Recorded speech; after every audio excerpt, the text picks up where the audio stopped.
తండ్రి కొడుకులకు జలక్ కేసీఆర్పై కేసు మాజీ సీఎంకు విద్యుత్ కొనుగోలు ఒప్పందాల షాక్ కరెంటుపై జస్టిస్ లోకూర్ నివేదికకు కేబినెట్ ఓకే ఈ సమావేశంలోని అసెంబ్లీలోకి చర్చ కూడా కేసీఆర్ సహా పాత్రదారులపై తీసుకునే చర్యల ప్రకటన భద్రాద్రి ప్లాంట్తో పాతికేళ్లలో 9,000 కోట్లు ఛత్తీస్గఢ్ గనులకు దూరంగా యాదాద్రి రవాణాకే 1,600 కోట్లు అదే యాదాద్రికి సంబంధించినటువంటి థర్మల్ పవర్ స్టేషన్ మరి కాంగ్రెస్ ప్రభుత్వము ప్రారంభించింది ఇటీవలే ముఖ్యమంత్రి రేవంత్ రెడ్డి గారు కేటీఆర్ మేడకు ఫార్ములా ఇయ్యొచ్చు నేడో రేపో పోలీస్ నోటీసులు అరెస్టు విచారణకు ఇప్పటికే గవర్నర్ ఓకే మంత్రిమండలిలో సుదీర్ఘ చర్చ పత్రాలు సిఎస్ఎస్ ద్వారా ఏసీబీకి చట్ట ప్రకారమే ముందుకు 5 ఆర్డినెన్స్ల ఆమోదము కేసీఆర్ పైన ఏడాది అయింది కాంగ్రెస్ అధికారంలోకి రాకముందు ఇచ్చినటువంటి మేనిఫెస్టోలో అవినీతి జరిపినటువంటి కేసీఆర్ కుటుంబం పైన తక్షణమే చర్యలు తీసుకుంటాము రిటైర్డ్ జస్టిస్లతోటి విచారణ చేపిస్తామనేటువంటి హామీ ఇచ్చి ఉన్నది ఆల్రెడీ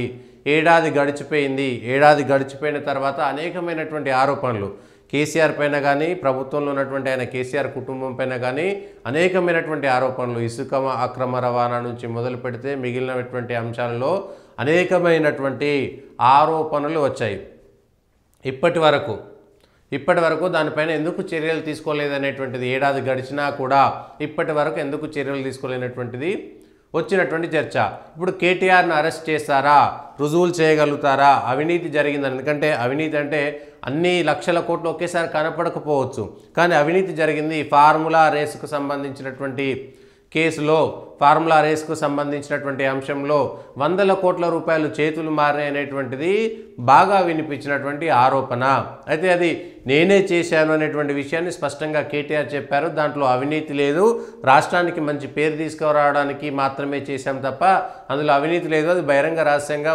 ఓపెన్గా చట్ట ప్రకారంగా మాత్రమే సాగిందనేటువంటిది కేటీఆర్ చెప్తున్నారు అయితే ప్రభుత్వం మాత్రం అందుకు విరుద్ధంగా చెప్తున్నది ఎందుకు విదేశాలకు పంపించేటువంటి నిధుల విషయంలో ఆర్బీఐకి సంబంధించినటువంటి అనుమతి తీసుకోలేదు ప్రభుత్వం కూడా అరవింద్ కుమార్ ఐఏఎస్ కూడా ఇప్పుడు బాధితుడిగా మిగిలిపోతారా అనేటువంటిది అంశం ఓఆర్ఆర్కు సంబంధించినటువంటి ఏదైతే బిడ్డింగ్ వేశారో దాంట్లో కూడా ఓఆర్ఆర్ మెయింటెనెన్స్కు సంబంధించి ఔటర్ రింగ్ రోడ్ మెయింటెనెన్స్కు సంబంధించిన దాంట్లో ఐఏఎస్ అరవింద్ కుమార్ పేరు వినబడింది ఇప్పుడు ఫార్ములా రేస్కు సంబంధించిన దాంట్లో అప్పుడు అధికారులు నిబంధనలు తుంగలో తొక్కి మంత్రులు చెప్పినటువంటి ఆదేశాలకు మౌఖిక ఆదేశాలకు లొంగిపోయారా ఇది చట్ట ప్రకారం జరగకూడదనేటువంటి అంశాన్ని మర్చిపోయారా వాళ్ళు కూడా అందులో భాగస్వాములుగా ఉన్నారా మంత్రులు ఆదేశించినంత మాత్రాన చట్టానికి వ్యతిరేకమైతే ఏ విధంగా చేశారు అధికారులు అనేటువంటి వాళ్ళు బాధ్యులుగా ఉండాల్సినటువంటి అవసరం ఉంది 5 ఏళ్ళు 10 ఏళ్ళు అయిపోతే మంత్రులు వెళ్ళిపోతారు అయిపోతుంది వాళ్ళ రాజకీయం అయిపోతుంది కానీ 30-35 ఏళ్ళు సర్వీస్లో ఉండాల్సినటువంటి వాళ్ళు నిరంతరము కేసుల చుట్టూ తిరగాల్సినటువంటి పరిస్థితి ఎందుకు తెచ్చుకుంటున్నారు అనేటువంటిదే అయితే కేటీఆర్ ఖచ్చితంగా అరెస్ట్ అవుతారనేట్టు నిజానికి ఎప్పుడో ఫార్ములా రేసుకు సంబంధించింది వెంటనే అయిపోతుంది అనుకున్నా కూడా కావాలని గతంలో 2018లో వచ్చినటువంటి చట్టం ప్రకారము గవర్నర్ అనుమతి తీసుకొని అందులో మంత్రివర్గంలో ఉన్నాడు కాబట్టి ప్రస్తుతం ఎమ్మెల్యే ఉన్నాడు కాబట్టి గవర్నర్ అనుమతి తీసుకొని ఏసీబీ ద్వారా వెళితే ఇక ఏ ఇబ్బంది ఉండదు ఇది కావాలని కక్ష సాధింపు కింద కూడా రాదు అనేటువంటి విషయాన్ని స్పష్టంగా కాంగ్రెస్ ప్రభుత్వము కొంత ఆచితూచి రేవంత్ రెడ్డి సర్కారు వ్యవహారం చేసింది లీగల్గా ఉన్నటువంటి వాళ్ళ ఎక్స్పర్ట్స్ యొక్క ఒపీనియన్ కూడా తీసుకున్నది దాంతో ఖచ్చితంగా కేటీఆర్ అరెస్ట్ ఖాయం అనేటువంటిది ఉంది అయితే కేసీఆర్కి సంబంధించినటువంటి విద్యుత్ కొనుగోళ్లకు సంబంధించినటువంటి విషయంలో కూడా విద్యుత్ కొనుగోలుకు సంబంధించి జస్టిస్ నరసింహారెడ్డి కమిషన్ వేసారు అది అయిపోయిన తర్వాత కోర్టులో జస్టిస్ నరసింహారెడ్డిని ఇవ్వకపోతే లోకూర్ కమిషన్ వేశారు జస్టిస్ లోకూర్ కమిషన్ కూడా స్పష్టంగా నష్టం జరిగింది 3,000 కోట్లకు పైగా నష్టం జరిగింది దీనికి అంతా బాధ్యత కేసీఆర్ది అనేటువంటి విషయం చెప్పారు దాంట్లో క్యాబినెట్లో కూడా చర్చ జరిగింది ఇప్పుడు కేసీఆర్ను అరెస్ట్ చేస్తారా కేటీఆర్ను మాత్రమే అరెస్ట్ చేస్తారా కేటీఆర్ను అరెస్ట్ చేస్తే ఏసీబీ కేసుపై ఆల్రెడీ కేసు బుక్ అయిపోయింది బయటికి చెప్పట్లేదులే కానీ ఏసీబీ కేసు బుక్ అయిపోయింది కేసీఆర్ పైన కేటీఆర్ పైన ఏసీబీ కేసు ఆల్రెడీ రిజిస్టర్ అయినట్టుగా మనకు తెలిసినటువంటి సమాచారం ఇది గతంలో మనం 10 రోజుల క్రితం 15 రోజుల క్రితమే దీని గురించి మనం విన్నాం ఆల్రెడీ చెప్పేసుకున్నాం కూడా ఆల్రెడీ కేటీఆర్ పైన కేసీఆర్ పైన ఏసీబీకి సంబంధించినటువంటి కేసులు ఉన్నాయి ఎఫ్ఐఆర్లు ఉన్నాయి ప్రభుత్వం అరెస్టు చేయదలుచుకుంటే కావాల్సినన్ని కేసులు ఆల్రెడీ వాళ్ళ మీద ఉన్నాయి. వాళ్ళు కావాలనుకుంటే ఇది ఒక్కటే కాదు, చాలా ధరణికి సంబంధించినటువంటి కేసుల విషయంలో కానీ ధరణి అవకతవకలు అనేటువంటివి చాలా పెద్ద ఎత్తున ఉన్నాయి. వందల వేల కోట్ల రూపాయల అవినీతి నిజానికి ఎక్కడైనా చూపెట్టగలుగుతారంటే ధరణిలో జరిగినటువంటి రాత్రుల పూట రాత్రులు కలెక్టర్లను బెదిరించి లేదంటే ఆపరేటర్లను బెదిరించి చేసినటువంటి ధరణిలో వచ్చినటువంటి భూముల మార్పులు చేర్పులు వ్యక్తిగత ఖాతాలోకి వెళ్ళినటువంటి అనేకమైనటువంటి ఆస్తుల వివరాలు లెక్కకు తీసుకుంటే నిజానికి కేసీఆర్ కేటీఆర్లను వెంటనే అరెస్టు చేయడానికి కావాల్సిన అనేకమైనటువంటి సాక్ష్యాలు ఉన్నాయనేటువంటిది జరుగుతున్నటువంటి చర్చ ఆల్రెడీ కాంగ్రెస్ ప్రభుత్వం ఉన్నటువంటి మంత్రుల వద్ద చర్చ ఉన్నది. దానికి సంబంధించే మంత్రి పొంగులేటి శ్రీనివాసరెడ్డి రెవెన్యూ శాఖ మంత్రి కదా, పొంగులేటి శ్రీనివాసరెడ్డి ఆ విషయంలో కూడా ధరణికి సంబంధించినటువంటి విషయంలో ఖచ్చితంగా జైలుకు పోతారు అనేటువంటిది ఒక చెప్పి దీపావళికి బాంబులు వేలుస్తామంటే బాంబుల శాఖ మంత్రి అని చెప్పేసి చేశారు.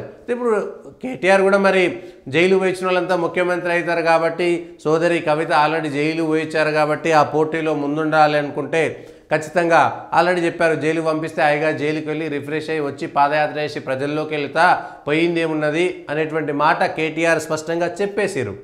కాబట్టి కేటీఆర్ ఆల్రెడీ మానసికంగా జైలుకు వెళ్ళేటువంటి అంశం పైన మానసికంగా సిద్ధంగా ఉన్నారు అనేటువంటిది అర్థమవుతున్నటువంటి అంశం. మరి అయితే అది ఫార్ములా రేసైనా ఇంకొకట అది చట్ట ప్రకారం జరిగిందా, మంత్రులకు ఆ స్వేచ్ఛ ఉన్నదా లేదా అనేకమైనటువంటి చర్చలు జరుగుతాయి. ఇదే జరుపుకుంటూ పోతే మరి ప్రభుత్వం ఇంకేమీ పనిచేయలేదు, మంత్రులు ఇంకేం స్వేచ్ఛగా పనిచేయగలుగుతారు, దాంట్లో లాభ నష్టాలను ఎక్కడ బేరీజు వేస్తారు, ఎట్లా అవినీతి జరిగిందని చెప్తారు అనేటువంటి అంశం పైన రుజువు చేయాల్సినటువంటిది ఎవరు? ఏసీబీ పెడుతుంది. ఏసీబీ పెడితే ఎంత వచ్చింది అనేటువంటి అంశం పైన కేటీఆర్ ఆల్రెడీ చెప్తున్నారు అది చట్ట ప్రకారం జరిగింది అనేటువంటిది. లాభం జరిగిందా నష్టం జరిగిందా ఏసీబీ చూస్తుందని మంత్రులు కూడా దానిపైన కామెంట్ చేస్తున్నారు. మరి ఏసీబీ తేల్చగలుగుతుందా? దానిపైన సిబిఐ విచారణకు వెళ్తుందా? సిబిఐ విచారణకు వెళ్తే తమ చేతిలో నుంచి వెళ్ళిపోతుందనేటువంటిది రాష్ట్ర ప్రభుత్వం యొక్క భయం కూడా ఉంటుంది. కాబట్టి అది సిబిఐలోకి వెళ్తుందా, ఈడీలోకి వెళ్తుందా? ఒకసారి కేసు నమోదైందంటే ఈడీ ఎంటర్ కావడానికి అవకాశం ఉంటుంది నేరుగా. అందులో ప్రత్యేకంగా ఈడీకి స్పెషల్గా కేసు పెట్టాల్సినటువంటి అవసరం లేదు. ఎక్కడైనా సరే ఒక కేసు నమోదైంది అంటే ఆ కేసుకు సంబంధించినటువంటి అంశంలో మనీ లాండరింగ్, ఎందుకంటే విదేశాలకు డబ్బులు తరలింపు అనేటువంటిది కూడా ఉంది. 50 కోట్ల 100 కోట్ల కోటి రూపాయల పక్కన పెట్టేస్తే ఆర్బీఐకి సంబంధించినటువంటి చట్టాల లొసుగులను లేదంటే చట్టాలను ఉల్లంఘించి విదేశీ కంపెనీలకు ప్రభుత్వం యొక్క డబ్బులు వెళ్ళినాయి కాబట్టి ఆ డబ్బుల విషయంలో ఖచ్చితంగా ఎన్ఫోర్స్మెంట్ డైరెక్టరేట్ రావచ్చు. మనీ లాండరింగ్ జరిగిందా లేదా, అప్పుడు ఒకవేళ కేసు బుక్ అయితే ఈ కంపెనీలకు సంబంధించినటువంటి గతంలో జరిగిన లావాదేవీలు దాంట్లో ఉన్నటువంటి వ్యక్తుల యొక్క విషయాలు కూడా బయటకు వచ్చేస్తాయి. ఏ కంపెనీ, ఆ కంపెనీకి ప్రభుత్వం నుంచి ఎంత పోయింది, దానికి మంత్రి చెప్పాడా లేదంటే మున్సిపల్ శాఖకు సంబంధించినటువంటి కార్యదర్శి మాత్రమే డైరెక్ట్గా ఒప్పుకున్నారా, మంత్రి మౌఖిక ఆదేశాలను ఏ విధంగా చేశారు, ఫైల్ మూవ్ అయిందా లేదా, ఇవన్నీ వస్తాయి. ఎన్ని కోటి రూపాయలు జరిగినా 50 లక్షలు జరిగినా ఆఖరికి ₹1,00,000 అవినీతి జరిగినా అవినీతి కిందకే వచ్చేస్తుంది అక్కడ. సో ఆ అవినీతి జరిగిందనేటువంటిది రుజువు చేయగలుగుతారా లేదా? చేస్తే ఏసీబీ కేసు పెట్టిన తర్వాత విచారణ చేసి రిమాండ్ చేసేటువంటి అంశము ఎన్ని రోజులకు వస్తుంది అనేటువంటిది ఉంది. సో ఇప్పుడు ఆల్రెడీ ఏసీబీ దగ్గరికి వెళ్ళిపోయింది కాబట్టి ఏసీబీ ఇప్పటికే కేసు ఎప్పుడో చాలా రోజుల క్రితమే కేసు కూడా నమోదు చేసినట్టుగా మనకున్న సమాచారం. పాత కేసా కొత్త కేసా అనేటువంటిది కూడా కేసు బుక్ అయితే తెలిసిపోతుంది మనకు. ఇంతకుముందు జరిగినటువంటి కేసులా కొత్త కేసులు అనేటువంటి ఒకవేళ ఇది వస్తే గతంలో ఉన్నటువంటి కేసులన్నీ కూడా బయటికి తీయచ్చు. ఆ కేసులలో ఏం జరిగింది అన్నట్టు కూడా చెప్పవచ్చు. ఇది ఒక్కటే కాదు, ఇంకా చాలా అనేకమైనటువంటి కేసులు ఉన్నాయి. కాబట్టి ఈ కేసు తీసుకొచ్చిన తర్వాత ఒక కేసు మీద ఇంకొక కేసు ఒకటి తర్వాత ఒకటి ఇప్పుడు మిషన్ భగీరథకు సంబంధించినటువంటి ఒప్పందాలలో జరిగినటువంటి లావాదేవీలలో కూడా అనేకమైనటువంటి అవకతవకలు జరిగాయనేటువంటిది గతంలో కాంగ్రెస్ పార్టీ ఆరోపించింది. ఇప్పుడు ఆ మిషన్ భగీరథ పైన కూడా విచారణ చేస్తారా? కేవలం ఇక్కడ వరకే ఆపుతారా? ఫార్ములా కేసు అనేటువంటిది కేవలం కేసీఆర్ పైన ముందుగా ఒక కేసు పెట్టడానికి ఉపయోగపడుతున్నటువంటిది. మరి కాంగ్రెస్ ప్రభుత్వం కక్షగట్టి చేపిస్తుందా, నిజంగా చేపిస్తుందా? చేయకపోతే కాంగ్రెస్ పార్టీ టీఆర్ఎస్ కలిసిపోయినాయి, లాలూచి అయింది, కేటీఆర్ పైన అనేకమైన ఆరోపణలు చేశారు, ఇప్పటిదాకా అరెస్ట్ చేయలేదు, కనీసం వాళ్ళని పట్టించుకోలేదనేటువంటిది ఉంటుంది. ఈలోపు ఇంకొక వార్త బాగా చలామణిలోకి వచ్చింది ఏంటంటే కేసీఆర్ సతీమణి అమెరికా వెళ్ళేందుకు ఏర్పాట్లు చేసుకుంటున్నారు. హైదరాబాద్ అంతా లేకపోతే తెలంగాణ వదిలేసి 2 నెలలు అక్కడ విశ్రాంతి తీసుకునేటువంటి అవకాశం కోసం లేదంటే ఆలోచన చేస్తున్నారనేటువంటి ఒక చర్చ. దాంతో ఇప్పుడు కేసు అయింది కాబట్టి అమెరికా వెళ్ళేటువంటి ప్రయత్నం చేస్తున్నారని, కేసు నుంచి తప్పించుకోవడానికే వెళ్తున్నారని, లేకపోతే అమెరికాలో ఉన్నటువంటి ఫోన్ ట్యాపింగ్ కేసులో ఉన్నటువంటి ప్రభాకర్ రావును మచ్చిక చేసుకోవడం కోసం అమెరికా వెళ్తున్నారనేటువంటి ప్రచారం జరుగుతుంది. నిజమా కాదా? ఎందుకంటే కేసీఆర్ ఫామ్ హౌస్లో ఉన్నాడు, చాలా తక్కువ మందికి మాత్రమే అందుబాటులో ఉంటాడు కాబట్టి అదొక అంశము. కేటీఆర్ అరెస్టు ఖాయం అనేటువంటిది తెలుస్తుంది. కానీ రాష్ట్ర ప్రభుత్వము కేసీఆర్ను అరెస్ట్ చేసేటువంటి అవకాశము చాలా తక్కువగా ఉంది. ఒకవేళ కేసీఆర్ని అరెస్ట్ చేస్తే కనుక అది కాంగ్రెస్ పార్టీకి ఇబ్బందికరంగా మారేటువంటి అవకాశం ఉంది. తెలంగాణలో తెలియని ఒక రకమైనటువంటి సెంటిమెంట్ క్రియేట్ చేసేటువంటి అవకాశం ఉంది. కేటీఆర్ని అరెస్ట్ చేసి అంత మేరకు అది లబ్ధి జరగకపోవచ్చు, కానీ కేసీఆర్ని అరెస్ట్ చేస్తే అనవసరంగా మళ్ళీ టీఆర్ఎస్కు కేసీఆర్కు లేదంటే ఆ బీఆర్ఎస్ పార్టీకి ఊపిరి పోసినట్టుగా దానికి ఆ బీఆర్ఎస్ లేవడానికి కాంగ్రెసే కారణమయ్యేటువంటి అవకాశం ఉంటుంది. కాబట్టి ప్రజలు అటువైపు వెళ్తారు కాబట్టి తప్పో ఉప్పో చేసిండు, 10 ఏళ్ళు అయిపోయింది, ఓడగొట్టం పోయింది, ఇంట్లో ఉన్నాడు కానీ అనేటువంటి ఒక సెంటిమెంట్ క్రియేట్ చేయడానికి అవకాశం ఉంటుంది. కానీ కేసులు పెట్టి ఎప్పటికైనా అవసరం కోసం రెడీగా ఉంచడానికి మాత్రం ఉంటుంది. అది ఎప్పుడైనా వాడుకోవడానికి ఉంటుంది కాబట్టి కేసీఆర్ పైన కూడా కేసులు పెడతారు, అరెస్ట్ చేయకపోవచ్చు. కానీ మాత్రం అరెస్ట్ చేయడానికి 100కు 100% అవకాశం ఉంది. అది ఎన్ని రోజుల్లో అవుతుంది, ఇవాళ అవుతుందా రేపు అవుతుందా పక్కన పెడితే ఏసీబీ కేసు నమోదు చేసిన తర్వాత, ఏసీబీ చూసిన తర్వాత, విచారణ చేసిన తర్వాత ఆ విచారణకు ఐఏఎస్ అధికారి ముఖ్య కార్యదర్శి ఎవరైతే ఉన్నారో ఆయనను లేదంటే మంత్రిని అప్పుడున్నటువంటి అధికారులను పిలిచి విచారణ చేసి, గతంలో కూడా ఆల్రెడీ దీనికి సంబంధించిన విచారణ సాగిపోయింది కాబట్టి అది పెద్ద లెక్కలోకి రాదు. కేవలం కేటీఆర్ అరెస్ట్ అవుతాడని ప్రజల్లోకి ఒక ఫీలర్ వదిలేసారు. అంటే జనంలోకి కేటీఆర్ అరెస్ట్ అయితే ఎట్లుంటుంది, జనంలో ఏమైనా రియాక్షన్ వస్తుందా, కాంగ్రెస్ ప్రభుత్వం పైన వ్యతిరేకత వస్తుందా, ప్రజలు కేటీఆర్ని అరెస్ట్ చేస్తే ఏ విధంగా రియాక్ట్ అవుతారు అనేటువంటిది ఫార్ములా కేసుకు సంబంధించి దాదాపుగా 1-2 నెలల నుంచి ప్రజల్లో చర్చ జరిగే విధంగా ప్రయత్నం చేశారు. ప్రజల్లో బాగా తిరుగుబాటు వస్తుందా, వ్యతిరేకత వస్తుందా, ఏమైంది, కక్ష సాధింపు ధోరణిలో వెళ్ళిందా, లేదు నిజమే జరిగింది, కేటీఆర్ని అరెస్ట్ చేసిన అంటే ప్రజల్లో ఆ కేటీఆర్ పట్ల వాళ్ళ పట్ల అనుకూలత ఉన్నదా, ఇట్లాంటి అంశాలు చాలా మటుకు ప్రజల నుంచి సేకరించారు. అయిపోయింది. ఇంటెలిజెన్స్కి సంబంధించినటువంటి నివేదిక కానీ కాంగ్రెస్ పార్టీ వివిధ రూపాల్లో నుంచి ఫీడ్బ్యాక్ వచ్చింది కాంగ్రెస్కి, ప్రభుత్వానికి కూడా వచ్చింది. సో ఇప్పుడు ఆయనను అరెస్ట్ చేసినా, కేటీఆర్ అరెస్ట్ చేసినా వెంటనే వచ్చేటువంటి అవకాశం లేదు. టీఆర్ఎస్కు కేటీఆర్ పట్లనో కేసీఆర్ పట్లనో ప్రజల్లో ఇంకా పూర్తిస్థాయి ప్రేమ రాలేదు, ఆ కోపం అట్లనే ఉంది. అందులో కేసీఆర్ని అరెస్ట్ చేస్తే కొంత ప్రజల్లో రివోల్ట్ వచ్చేటువంటి అవకాశం ఉంది, వ్యతిరేకత కనబడేటువంటి అవకాశం ఉంది, చర్చకు దారితీసేటువంటి అవకాశం ఉంది. కానీ కేటీఆర్ని అరెస్ట్ చేస్తే అంత మేరకు రాకపోవచ్చు, దానికి రుజువులు చేయగలగాలి. కాబట్టి పకడ్బందీగా తప్పు చేశాడు అనేటువంటిది రుజువు చేయగలిగితే, ఎస్టాబ్లిష్ చేయగలిగితే కేటీఆర్ని అరెస్ట్ చేసినా ప్రజల్లో వ్యతిరేకత రాదు అనేటువంటి అంశాన్ని కాంగ్రెస్ పార్టీ స్పష్టంగా ఆ అవగాహన తీసుకున్నది అయిపోయింది. కానీ కేసీఆర్ని అరెస్ట్ చేసేటువంటి సాహసం చేస్తుంది. అయితే సాహసం అని ఎందుకనాలి, తప్పు చేస్తే మేము అల్లు అర్జున్ను కూడా అరెస్ట్ చేసినాము, సెలబ్రిటీ, జనంలో అనేక మంది సినిమా అభిమానులు ఉంటారు, నాగార్జునకు సంబంధించినటువంటి ఎన్కన్వెన్షన్ కూడా కూలగొట్టినాం, ఇట్లా అన్నీ చేసినామన్నారు. కానీ ఎన్కన్వెన్షన్ కూలగొట్టిన తర్వాత కొంతమందిని హెచ్చరించి వదిలేసినట్టుగా ఉంది, కావాలని కొంత కక్ష సాధింపుగా కనబడింది తప్పితే ఆ తర్వాత అనేక మందికి నోటీసులు ఇచ్చి హైడ్రా పేరు మీద స్వయంగా సీఎం సోదరుడు ఈ కుటుంబంలో ఉన్నటువంటి ఇల్లు కూడా హైడ్రా బఫర్ జోన్లోకి వస్తున్నా కూడా అది మాత్రం కూలగొట్టకుండా మిగిలినటువంటి వాళ్ళని మాత్రమే రెచ్చగొట్టారు. అయిపోయింది. అల్లు అర్జున్ విషయంలో కూడా ప్రజల్లో 2 విధాలుగా చర్చ వచ్చింది. ఒకటి సినిమా వాళ్ళు అయితేంది, ఎవరైతేంది అనేటువంటి అంశం ఒకటి చేసినా కూడా తొక్కిసలాటకు సంబంధించి నేరుగా ఆయనకి ఏం సంబంధం ఉంటుంది, గతంలో 10-15 సంవత్సరాలుగా వస్తున్నా కూడా జరగలేదు, ఏ 13గా ఉన్నాడు, ఆయనకు పోలీసు బందోబస్తు ఏర్పాటు చేయాలని చెప్పారు, అయిపోయింది, ఏర్పాటు చేయలేదు, ఆయన ఏదో సన్ రూఫ్ ఎక్కిండు కాబట్టి మాత్రమే తొక్కిసలాట జరిగిందా అనేటువంటిది కాదు. తొక్కిసలాట ఆయన చూడడానికి ఆల్రెడీ జనాలు వచ్చేసి అయిపోయింది. కాబట్టి అల్లు అర్జున్ అరెస్ట్ చేసినటువంటి విధానంలో భిన్నాభిప్రాయాలు వ్యక్తమైనాయి. కాంగ్రెస్ను సమర్థించినటువంటి వాళ్ళకంటే సమర్థించినటువంటి వాళ్ళు కూడా ఉన్నారు. ఎందుకంటే ఒకటి అల్లు అర్జున్ మీద కూడా అప్పటికే కోపం వచ్చింది, చిరంజీవితో విభేదించి నా ఆర్మీ నేను అనే వ్యక్తిగతంగా ఆయన వెళ్ళడంతో కొంత అల్లు అర్జున్ మీద కోపం కూడా ఉంది. సో ఇదంతా కలిసి కొంత టీజ్ నడిచింది జనంలో. ఇప్పుడు రాజకీయంగా ప్రత్యర్థి పార్టీకి సంబంధించినటువంటి గతంలో రేవంత్ రెడ్డిని అరెస్ట్ చేసినప్పుడు ప్రజలు వ్యతిరేకించారా అనుకూలించారనేటువంటి చెప్పలేదు. ఓటుకు నోటు కేసుకు సంబంధించినటువంటి అంశంలో రేవంత్ రెడ్డిని మాత్రమే అరెస్ట్ చేశారు. ఆ రోజు పక్క రాష్ట్రంలో ముఖ్యమంత్రిగా ఉన్నటువంటి చంద్రబాబు నాయుడు మాత్రం FSL ల్యాబ్కు పంపించారు, ఇక్కడ పంపించారు, అక్కడ పంపించారు, అంతా జరిగింది. మరి కేసీఆర్ నిజంగా ఆ రోజే మేము నిబంధనల ప్రకారం వెళ్తామే అనుకున్నటువంటి వాళ్ళు రేవంత్ రెడ్డికి భరోసా ఇచ్చి రేవంత్ రెడ్డి ద్వారా డబ్బులు పంపించినటువంటి చంద్రబాబు నాయుడు ఎందుకు అరెస్ట్ చేయలేకపోయారు?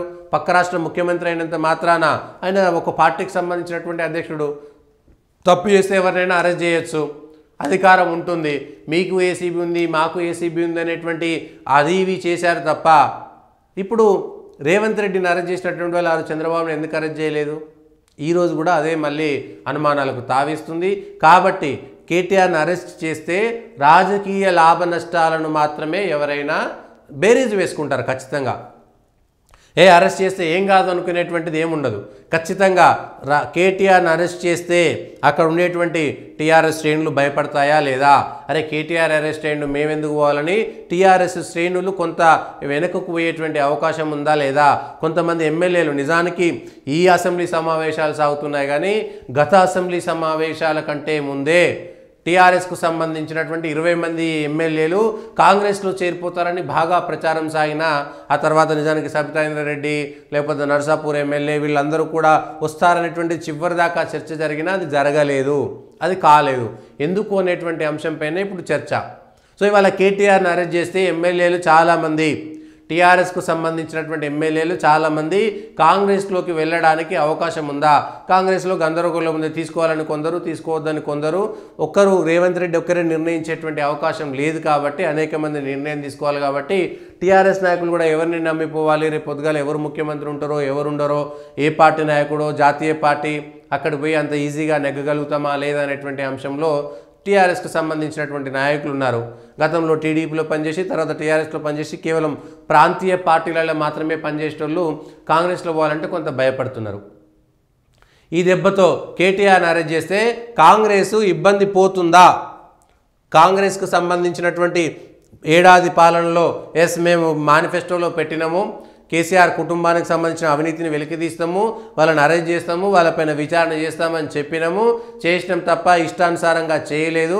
కావాలంటే అన్ని గవర్నర్ అనుమతి తీసుకున్నాము, ఏసీబీ విచారణ చేసింది, అంతా చేసిన తర్వాత అందులో తప్పుందని తేలిన తర్వాత మాత్రమే మేము ఇవన్నీ చేసినామనేటువంటి మాట చెప్తుంది. మరి గతంలో 10 ఏళ్ల పాటు అధికారంలో ఉన్నటువంటి టీఆర్ఎస్ కేటీఆర్ లీగల్గా ఏం చెప్పగలుగుతారు? అంతకు ముందు జరిగినటువంటి అనేకమైనటువంటి సంఘటనలు తీయాల్సి వస్తుంది. అధికారంలో ఉన్నటువంటి వాళ్ళు జగన్కి సంబంధించినటువంటి అవినీతి కేసు ఉంది, దాంట్లో కూడా అధికారులు కొందరు జైలు పోయినటువంటి పరిస్థితి, జగను జైలు పోయినటువంటి పరిస్థితి. ఇప్పుడు ఆ కేసు ఈ కేసు ఒకే రకంగా ఉంటుందా? ఏసీబీకి సంబంధించినటువంటి అంశంలో కర్ణాటకలో జరిగినటువంటి కేసులకు సంబంధించినటువంటి వివరాలు కూడా మనం చూసాము.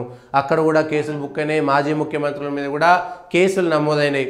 దానికి దీనికి ఏ విధంగా ముడిపెట్టగలుగుతారు? ఆంధ్రప్రదేశ్లో చంద్రబాబు నాయుడు జైలు వేయండు, జగన్ జైలు వేయండు, ఆ కేసులు ఈ కేసులు ఏ విధంగా చూడవచ్చు? మొత్తానికి రాజకీయంగా ఏడాది గడిచిన తర్వాత తెలంగాణలో రసవత్తరంగా నువ్వా నేనా అనే విధంగా సాగుతున్నాయి. కేటీఆర్ అరెస్ట్ చేస్తే ఏ విధంగా ఉంటుందో చూడాలి. దానికి సంబంధించినటువంటి అంశంలో ఎట్లా వ్యవహారం చేస్తారనేటువంటిది చూడాల్సినటువంటి అంశం.